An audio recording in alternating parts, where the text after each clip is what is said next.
2024년 2월 4일 기출문제, 실무시험 문제를 풀어보도록 하겠습니다. 합격물산은 문구 및 자파를 판매하는 개인 기업으로 단기 회계기간은 2025년 1월 1일부터 12월 31일이다. 전산 세무회계 수업용 프로그램을 이용하여 다음 물음에 답하시오. 자, 1번. 다음은 합격물산의 사업자 등록증이다. 회사 등록 메뉴에 입력된 내용을 검토하여 누락번호 추가 입력하고 잘못된 부분은 정정하시오. 단, 우편번호 입력은 생략할 것. 기초정보관리에서 회사 등록을 클릭합니다.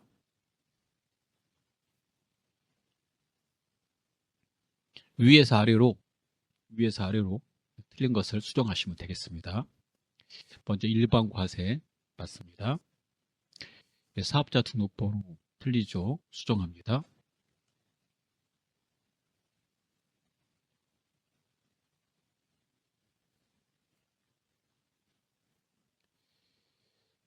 자, 그 다음에 회사 이름 좌측에서 확인합니다. 합격물산을 확인하고 구분의 개인을 확인합니다. 개인 기업이라고 그랬으므로 개인을 확인하셔야 돼요. 그 다음에 대표자 이름 맞고요. 생년월일, 주민번호 앞자리 보시면 되겠습니다. 맞습니다. 주소 틀렸습니다. 주소를 수정하도록 하겠습니다.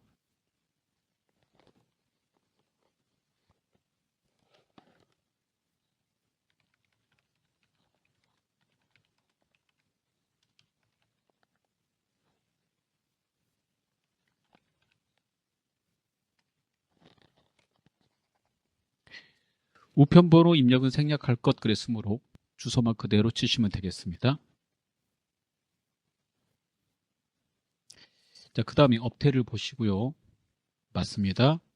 종목을 봅니다. 종목 틀렸으므로 수정합니다.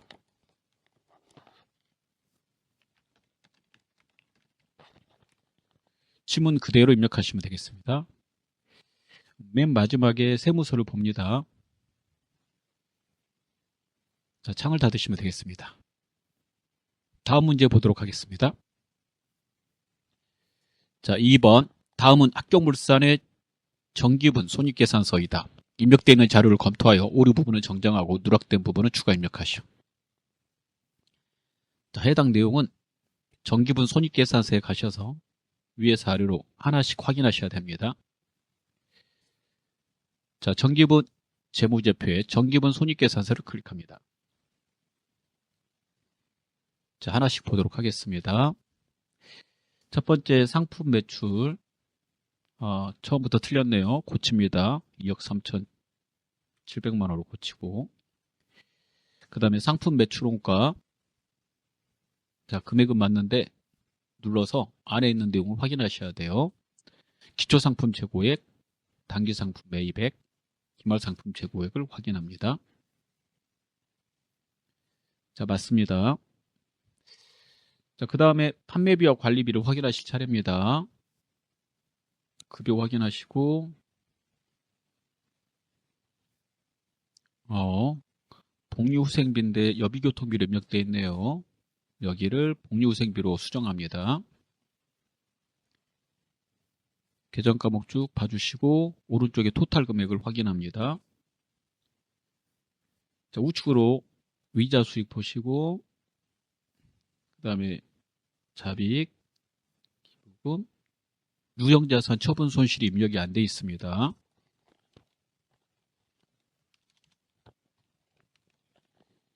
계정 과목 코드를 알 때는 그 코드 쓰시고, 모르시면 한글 두 글자 입력하시고 엔터 치시면 코드 자리에서 이렇게 뜨게 되는데 그걸로 입력하시면 되겠습니다. 자, 금액을 넣으시고 전체 당기순이익을 확인합니다. 자, 수정이 끝났습니다. 3번입니다. 다음 자료를 이용하여 입력하시오 라고 되어 있습니다. 1번 합경울산의 거래처별 초기이율 자료는 다음과 같다. 주어진 자료를 검토하여 잘못된 부분은 오류를 정정하고 누락된 부분은 추가하여 입력하시오. 세 건의 거래를, 세 건의 계정 과목의 내용을 확인해 보도록 하겠습니다. 정기분 재무제표에서 거래처별 초기이율을 클릭합니다. 좌측의 계정 과목 클릭하시면 우측에 거래처가 뜨므로 좌측의 계정 과목을 클릭하고 우측의 거래처를 확인합니다. 자, 금액이 틀리므로 금액을 수정합니다. 거래처는 맞는데 금액 틀리니까 고치시고, 고치고 나면 하단에 차액이 0이 돼야 됩니다. 자, 외상매입금. 자, 거래처 맞는데 금액 틀리므로 금액을 고칩니다. 하단에 차액 0이 되는 걸 확인합니다. 왼쪽에 재무상태표 금액과 오른쪽에 합계 금액은 항상 일치가 돼야 됩니다. 예수금을 클릭합니다. 예수금은 거래처가 입력이 안 돼 있습니다. 이럴 경우 해당되는 코드 자리에서 F2 이렇게 누르시거나 아니면 상단의 코드 버튼 누르시고 거래처를 입력하시면 되겠습니다.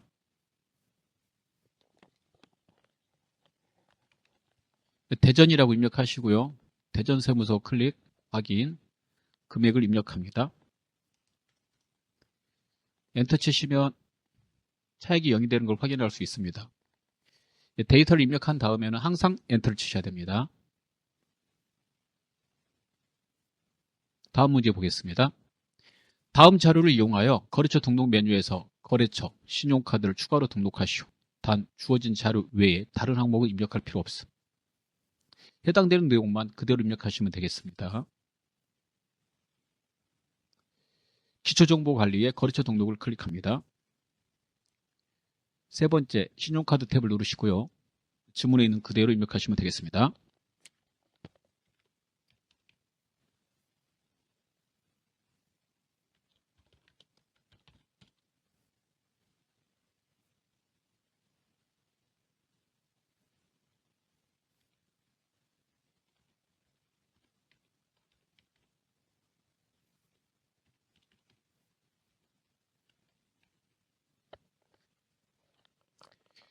네, 카드 번호는요, 하이픈이 없을 경우 하이픈까지 입력하시고, 카드의 종류 밑에 클릭하셔서 사업용 카드를 선택합니다. 자, 다 입력됐으면 창을 닫습니다. 다음 문제 보도록 하겠습니다. 자, 4번입니다. 일반 전표 입력 메뉴를 이용하여 다음의 거래 자료를 입력하시오. 유의사항을 봅니다. 적요 입력은 생략한다. 부가가치세는 고려하지 않는다. 채권 채무와 관련된 거래처명은 반드시 기등록되어 있는 거래처 코드를 선택하는 방법으로 거래처명을 입력한다. 회계 처리 시 계정 과목은 별도의 제시가 없는 한 등록된 계정 과목 중 가장 적절한 과목으로 한다. 자, 1번 보겠습니다. 재무회계 전표 입력의 일반 전표 입력을 클릭합니다. 시험 문제 푸실 때 해당되는 날짜를 직접 입력하고 푸시는 게 좋으므로 8월 9일이라고 입력합니다. 한 문제씩 입력하는 게 제일 바람직합니다. 첫 번째, 주식회사 모닝으로부터 상품 200만 원어치를 구매하는 계약을 하고 상품 대금의 10%를 계약금으로 지급하는 약정에 따라 계약금 20만 원을 현금으로 지급하였다. 상품 매입과 관계돼서 우리가 이렇게 주는 계약금을 선급금이라고 합니다.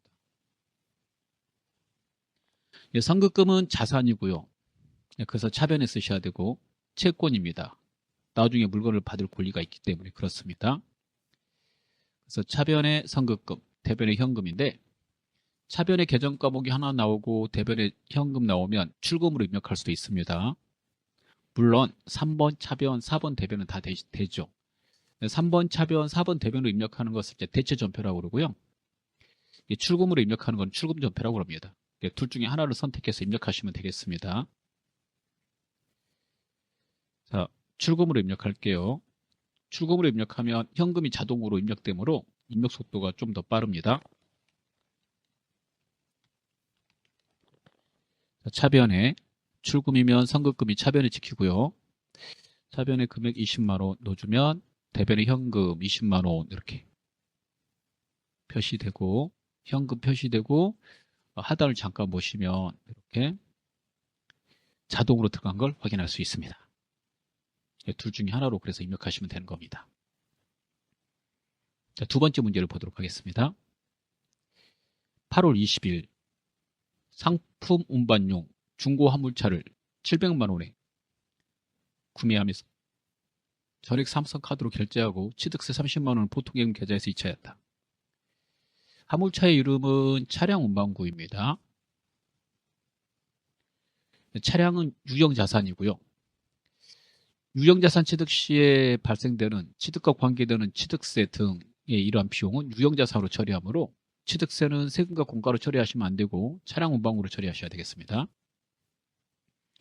그 다음에 삼성카드, 지문에서 카드 나오면 신용카드를 말하는 것이므로 아무 말이 없으면 외상이 되겠습니다. 외상의 이름은 상거래가 아니므로 미지급금으로 처리합니다. 그래서 차량 운반구, 미지급금, 그 다음에 보통예금, 세 개로 처리하셔야 되겠죠. 미지급금의 거래처는 이제 삼성카드가 들어가셔야 돼요. 삼성카드한테 갚아야 되는 돈이므로. 그래서 8월 20일, 자, 화물차의 이름, 차량 운반구, 차변에 쓰시고 자산의 증가이므로, 그 다음에 그 700에다 취득세 대해서 730을 입력합니다. 그리고 대변에는요, 미지급금 써주시고, 차값 카드 결제한 거, 카드 결제일 날 돈이 빠져나가므로 외상이죠. 재고자산 관련된 외상은 외상 매입금인데 재고자산이 아닌 경우에는 미지급금으로 처리하셔야 돼요. 자, 카드사를 넣어야 됩니다. 미지급금에는 삼성카드하고 만약에 이거 상품 사온 거다 그러면 외상 매입금하고 삼성카드 넣으시는 거예요. 700, 자, 취득세 보통예금 30이 되겠습니다. 다음 3번을 보도록 하겠습니다. 9월 25일 영업사원 김혜진의 9월 급여를 보통예금 계좌에서 2차여 지급하였으며 급여 내역은 다음과 같다. 단 하나의 전표로 처리하되 공제 항목은 구분하지 않고 하나의 계정과 모로 처리할 것. 하나의 전표라는 말은 전표를 갖다가 두 번 넣지 말라는 거예요. 그래서 전표가 이렇게 분리되면 절대 안 됩니다. 자, 이 거래는 차변, 대변으로 넣으시면 하나의 전표로 되는 거죠. 대체 전표 한 장에다가 입력할 수 있게 되겠습니다. 차측에 회사에서 주는 수당이 나옵니다. 이 수당의 이름은 이제 영업사원이니까 급여 개천이 되는 거고요. 자, 공제 항목은 하나로 처리하라고 그랬고 하나로 처리할 때 인수금으로 처리합니다. 그 다음에 나머지는 보통예금 되니까 차변의 급여 이렇게 쓰시고 비용의 발생, 대변의 예수금, 그 다음에 대변의 보통예금 이렇게 되겠죠. 비용의 발생, 부채의 증가, 자산의 감소. 자, 금액을 보고 그대로 입력해 보도록 하겠습니다.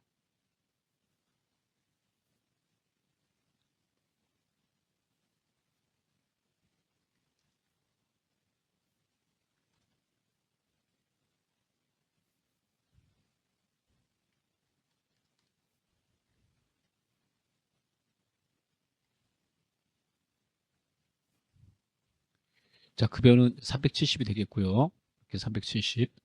예수금은 공제 합계 보시고 입력하시면 됩니다. 51만 2,760원.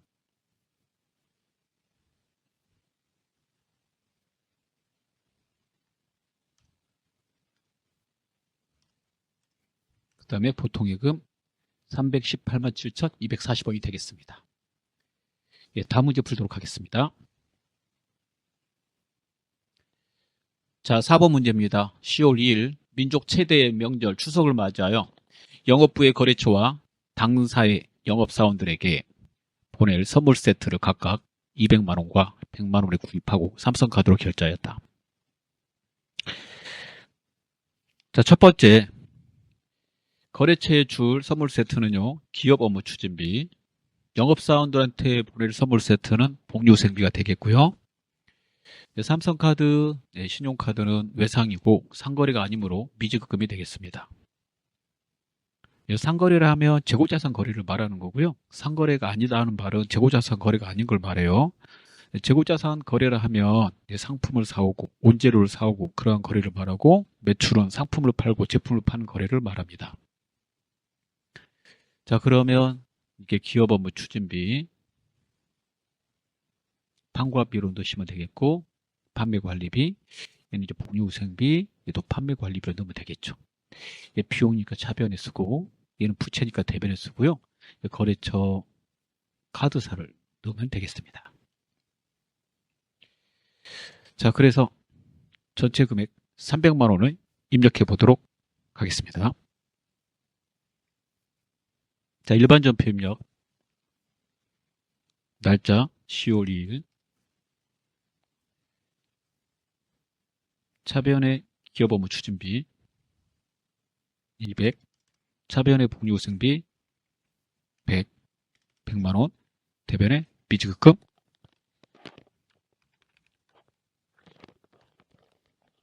삼성이라 드시고 삼성카드를 선택합니다. 다음 문제를 보도록 하겠습니다.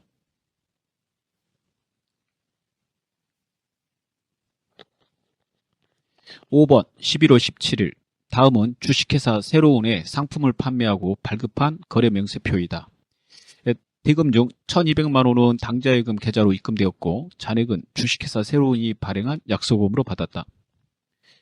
상품을 판매하면 상품 매출입니다. 그리고 당좌예금으로 들어온 건 당좌예금이고요. 그 다음에 상품을 팔고 어음을 받았다면 받을어음이 되겠습니다. 그래서 계정 과목을 이렇게 써놓으시고 입력하시면 돼요. 상품 매출, 당좌예금, 받을어음. 그리고 시험 볼 때 시간 되시면 이걸 이렇게 좀 써놓으시면 채점할 때 편하죠. 자, 상품 매출은 수익이니까 대변, 수익의 발생. 그 다음에 당좌예금 통장으로 들어온 거 자산의 증가. 그 다음에 어음 받은 거 받을 권리가 생겼으니까 자산의 증가. 받을어음은 채권이므로 거래처를 집어넣으면 되겠죠. 주식회사 새로운 이렇게 해당되는 내용은 이제 금액을 보고 입력하시면 되겠습니다. 자, 입력해 보도록 하겠습니다. 3,500만 원이 매출액이고 1,200을 빼면 이제 받을어음은 2,300이 되겠죠. 자, 11월 17일에다 입력합니다. 11월 17일. 차변부터 입력할게요.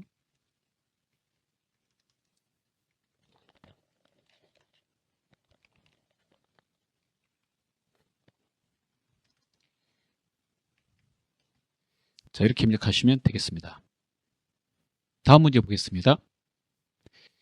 12월 1일입니다. 사업장 건물에 엘리베이터 설치 공사를 하고 공사대금 1,500만 원은 보통예금 계좌에서 지급하였다. 단 엘리베이터 설치 공사는 건물의 자본적 지출로 처리할 것. 핵심 단어는 자본적 지출입니다. 자본적 지출은 자산 처리하라는 소리입니다. 따라서 그 엘리베이터는 해당되는 건물에다 설치하고 있으므로 건물로 처리하시면 되겠죠. 그럼 건물 보통예금. 자, 이렇게 입력하시면 되겠습니다. 자, 12월 1일에다 입력할게요. 자, 12월 1일 차변의 건물 1,500 대변의 보통예금 이렇게 하시면 되겠습니다. 다음 문제 보겠습니다. 12월 27일입니다. 자, 27일 칩니다. 세무법인으로부터 세무 컨설팅을 받고 수수료 30만 원을 현금으로 지급하였다. 자, 얘는 이제 수수료 비용이 되겠습니다. 출금으로 입력되고 차변 대변으로 됩니다. 저는 출금으로 입력하겠습니다. 다음 문제 보겠습니다. 12월 29일입니다. 현금 시제를 확인한 결과 실제 잔액이 장부상 잔액보다 3만 원이 많은 것을 발견하였으나 그 원인이 파악되지 않았다. 결산 전까지 현금 부족하거나 현금이 남는 것에 대한 원인이 밝혀지지 않으면 현금 가부족으로 일시적으로 처리하라고 되어 있습니다. 자, 그래서 지금 현재 실제 잔액이 더 많다고 그랬으므로 장부하고 맞추기 위해서 차변의 현금 이렇게 써야 되는 거고요. 장부에다 쓰는 거죠. 회계 처리가. 현금 장부에다 3만 원 쓰면 이제 실제하고 맞게 되고 그 다음에 왜 3만 원 썼냐면 현금이 남아서, 그래서 현금 과부족. 현금 과부족은 과하거나 부족할 때 쓰는 거고, 이런 경우는 이제 과하다는 거죠. 이제 남는다. 그래서 현금이 남을 때는 대변에다 쓰시는 거예요. 현금 과부족 계정. 부족할 때는 차변에 쓰는 겁니다. 자, 해당되는 거래는 차변에 현금이 하나고 대변에 계정 과목 이렇게 하나 나오고 있으므로 이런 경우에 입금으로 입력이 가능합니다. 입금 또는 차변 대변 할 수 있죠. 제가 입금으로 넣어보겠습니다. 입금으로 넣으시면 대변에 금액 넣고 나면 차변에 현금이 찍히고 하단에 보시면 자동으로 현금이 들어가기 때문에 이렇게 들어가기 때문에 두 번 입력하지 않고 한 번 입력할 수 있습니다. 물론 이렇게 차대 넣기를 원하시면 차변 대변으로 넣으셔도 아무 상관이 없습니다. 자, 다음 문제를 보도록 하겠습니다.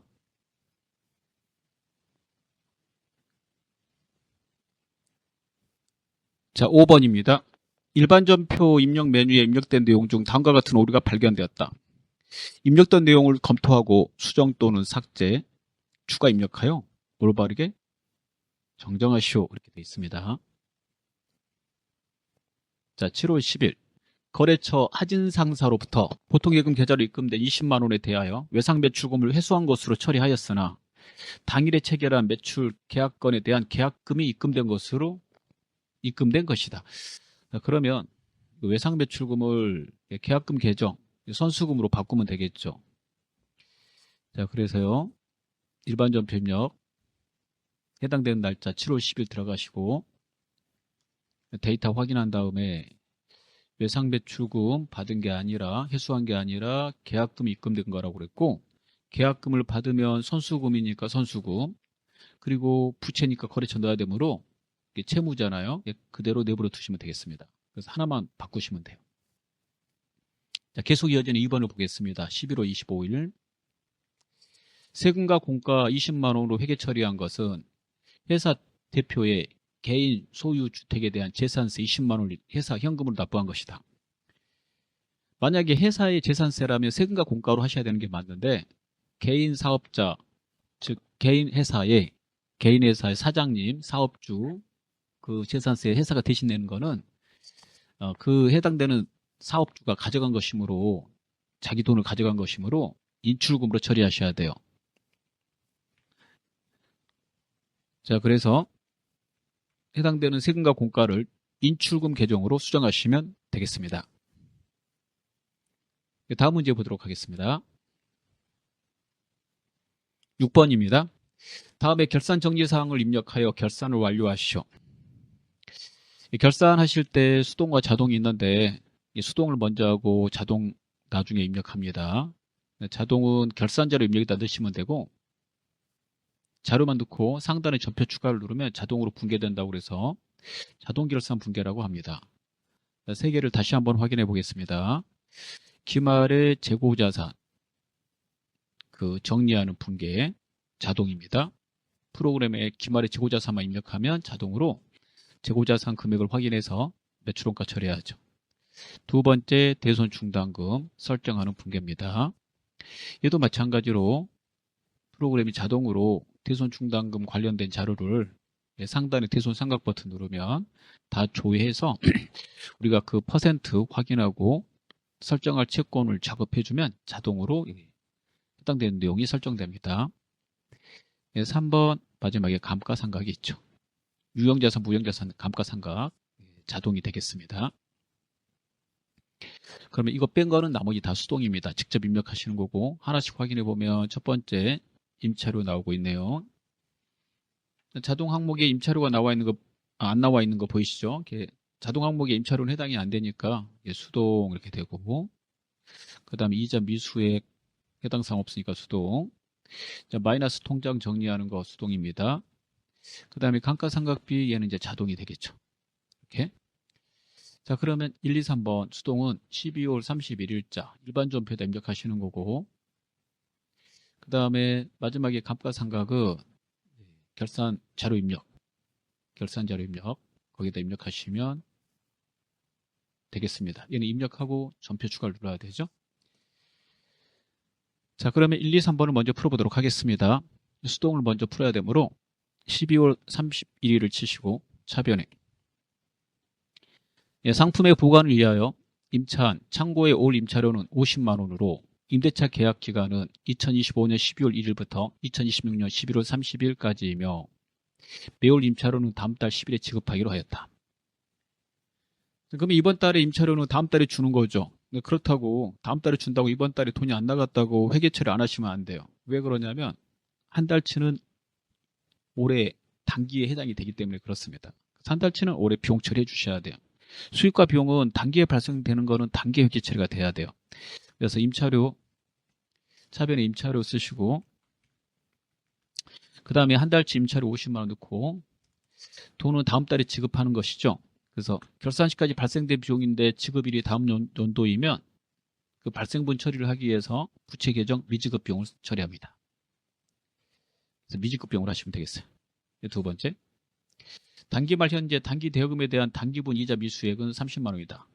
대여금에 대해서 12월 31일 기말까지 이자를 계산해 봤더니 30만 원이래요. 근데 아직 받는 날은 아니라는 뜻입니다. 미수액은. 그런 단어가 내포되어 있어요.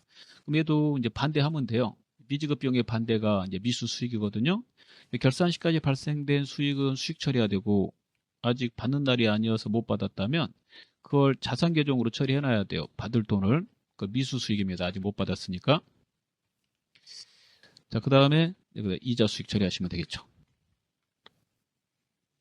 하나는 수익의 발생, 하나는 이제 비용의 발생에 대한 회계 처리가 되겠습니다. 자, 3번입니다. 자, 보통예금 통장이 마이너스로 되어 있다면 자산은 마이너스로 표시할 수 없어요. 보고서에. 지금 이게 보통예금이 자산인데 마이너스로 되어 있다는 거는 마이너스로 표시할 수 없으니까 다른 계정으로 바꾸라는 얘기죠. 마이너스는 이제 은행이 빌려준 것이므로 해당되는 계정은 0으로 만들고 차입금으로 바꿔야 돼요. 그래서 차변에 보통예금에 80을 넣어서 잔액을 0으로 만드시고 그 80만 원은 은행이 빌려준 거니까 또는 뭐 통장에 기업은행이라 되어 있잖아요. 거기서 뭐 돈을 인출을 더 많이 해갖고 생긴 것이므로 결국에는 은행이 빌려준 거죠. 빌려준 거니까 그 이름 단기 차입금 이렇게 써주시고요. 부채임으로 은행 이름을 넣어줘야 되겠습니다. 기업은행 넣으시면 되겠죠. 자, 그 다음은요. 자동입니다. 감가상각비를 계상하다라고 돼 있고 정기 1월 1일에 5,500만 원을 취득했고요. 잔존가치는 0이고 내용연수는 10년, 정액법이다라고 돼 있고 상각률 10% 이렇게 나와 있네요. 자, 감가상각비 금액을 계산해 주지 않았으므로 계산을 하셔야 돼요. 정액법의 감가상각비 계산 방법은 이렇게 계산합니다. 취득원가 빼기 잔존가치 나누기 내용연수 이렇게 계산하셔서 해당되는 금액을 입력하시면 되겠어요. 그러면 5,500만 원 빼기 0 나누기 10 이렇게 하게 되니까 해당되는 거는 550만 원이 되겠죠. 또는 뭐 상각률을 10% 제시하면 여러분 우리 메뉴에는 없지만 고정자산 등록이라는 메뉴가 있거든요. 회계 1급으로 넘어가면 거기다가 대입해서 계산하는 방법도 있는데 우리는 그런 메뉴가 없으니까 이렇게 직접 계산해서 하셔야 되겠습니다. 자, 결산 재무제표의 결산자료 입력을 클릭합니다. 자, 1월에서 12월 치시고 회계기간 치시고 자, 아래로 내려가서 판매비와 일반 관리비에 감가상각비에 해당되는 주형자산 비품이죠. 비품을 클릭하시고 그 금액에다 550을 입력하시면 되겠습니다. 자, 그 다음에 입력만 했지 분개는 안 했으니까 분개하라고 상단에 전표 추가 버튼을 누릅니다.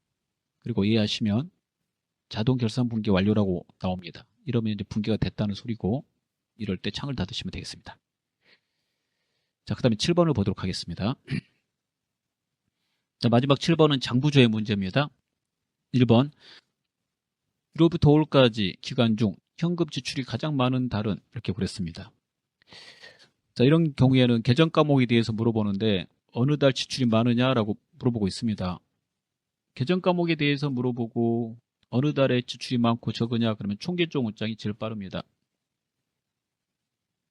현금 출납장 가시는 분도 있는데 현금 출납장은 너무 상세히 나오기 때문에 1월 거 다 보고 2월 거 다 보고 밑에 거 보느라고 시간이 오래 걸리니까 가지 마시고요. 총계종 원장에서 조회하시면 되겠어요.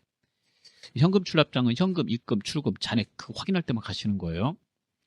우리 교재 앞에 핵심 정리나 또는 본문 안에 있는 재정부 조회 거기 내용을 한 번 더 확인해 주시면 되겠습니다.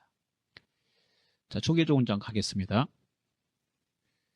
자, 가서 지문에 있는 대로 처리해 보도록 하죠. 1월부터 5월. 알고 싶은 계정 현금을 치시면 나오게 되는데요. 자, 지문에 따라서 지출이니까 대변 쪽을 보시면 되겠습니다. 금액이 가장 많은 달은 달만 물어보고 있네요. 그럼 2월이 압도적으로 많죠. 정답 2월이 되겠습니다. 자, 그 다음 2번을 보도록 하겠습니다. 상반기 1월부터 6월 중 현금으로 지급한 급여액은 얼마인가? 현금으로 지급한 거, 현금이 아닌 걸로 지급한 거, 그걸 월별로 확인하고 싶을 때 쓰는 그 장부가 일개표, 월개표의 월개표가 되겠습니다. 월개표는 한 달치 거래를 적은 표고요. 일개표는 하루치 거래를 적은 표죠. 이 두 개가. 자, 그 거래 내역을 다 적는 것이기 때문에 계정 과목을 한 번에 확인할 수 있고, 그 다음에 여기 서식지 보시면 대체 현금이 보이죠? 현금으로 지출했는지 현금이 아닌 걸로 지출했는지까지 알 수 있게 됩니다. 자, 그리고요. 통합 계정으로 물어볼 때도 여기서 조회하시면 좋습니다. 한꺼번에 통합 계정도 나오기 때문에 한꺼번에 판관비, 즉 판매비와 일반 관리비 전체 현금으로 지출한 거 얼마 이렇게 물어볼 때도 이 장부에서 조회하시면 빠릅니다. 자, 1월부터 6월 해가지고요. 자, 급여 찾아볼게요. 급여 찾아서 급여가 비용이니까 차변에서 나왔는데 현금 지출한 거하고 현금이 아닌 걸로 지출한 것을 이렇게 한눈에 볼 수 있게 해놨죠. 보시면 전체 차변에 급여가 나가면 차변을 쓰잖아요. 전체 지출액은 이렇게 되고 그 중에 현금으로 지출한 건 이만큼이고 현금이 아닌 걸 지출한 건 이만큼이니까 이런 정보를 보고 싶을 때 이렇게 일개표, 월개표 오시면 되겠어요. 자, 1로 물어보면 일개표, 5로 물어보면 월개표에서 조회하시면 되겠습니다. 자, 그러면 정답은 1200만 원이 되겠습니다. 자, 그 다음에 마지막 3번을 보도록 하겠습니다. 6월 1일부터 6월 30일까지 외상배출금을 받으러옴으로 해소한 금액은 얼마인가? 외상매출금 해소한 것을 자세히 봐야지 어떤 게 받으러옴으로 해소한 건지 알 수 있어요. 외상대금을 해소했다면 어음으로만 해소하는 건 아니잖아요. 현금으로도 해소할 수 있고 그 다음에 당좌예금 통장으로 받을 수도 있고 보통예금 통장으로 받을 수 있으므로 해당되는 외상매출금 장부에 가서 그 내용을 자세히 봐야 돼요. 그래서 적요 부분을 봐야 된다는 거예요. 뭘로 해소했는지는 적요란을 봐야 될 거 아니에요. 적요 부분을 자세히 보시고 나면 해당되는 내용을 금방 찾을 수 있겠습니다. 이렇게 자세히 보고 싶다라고 그런다면 계정에 대해서 자세히 알고 싶을 때 그럴 때 계정별 문장을 클릭합니다. 자, 찾아보겠습니다. 날짜를 쓰시고요. 외상배출금 2번 입력하시고 적요를 잘 보시면 되겠습니다. 해수했다는 말은 외상배출금이 자산이니까 해수하면 자산의 증가가 차변이고 자산의 감소가 대변이잖아요. 해수했다면 대변다 쓰는 거잖아요. 그래서 대변적으로 봐봐요. 해수한 건 한 건밖에 안 되는 6월에 그게 이제 받으름 해수했다라고 돼 있죠. 해수된 금액 500만 원으로 확인할 수 있습니다. 외상으로 팔았을 때는 차변에 적고 해수했을 때는 대변에 적는 거죠. 이게 자산 계정이므로 정답 500만 원이 되겠습니다. 자, 전부 다 풀었습니다. 수고하셨습니다.